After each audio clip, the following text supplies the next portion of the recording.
Avian flu is sweeping across the UK with devastating consequences. One of many recent outbreaks confirmed in this Wiltshire village.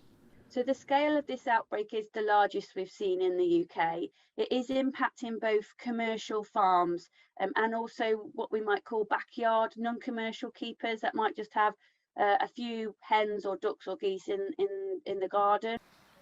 The infection here appeared in a small flock of domestic chickens. They were culled, their housing destroyed, and nearby footpaths closed to contain the virus. The infected chickens were discovered in the fields behind me here. The government has since put a 3-kilometre protection zone in place, and anyone who keeps poultry within this area needs to take special precautions. And that means keeping chickens fenced in. And we've got the other chicken pen we got 30 or 40 chickens in there, and we've put netting over top that.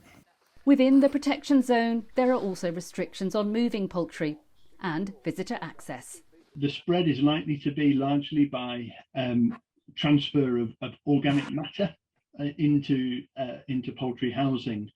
So that's why it's so important that we take all those biosecurity measures to make sure that we're not taking any organic matter into our backyard birds or even into our commercial flocks. All birds on this Derbyshire poultry farm were lost too when avian flu struck.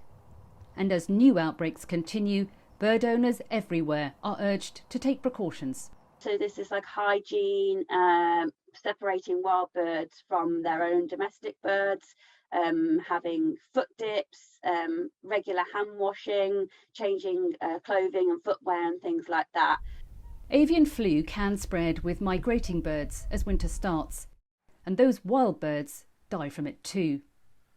Dead swans were reportedly found along this river close to the confirmed outbreak in Wiltshire.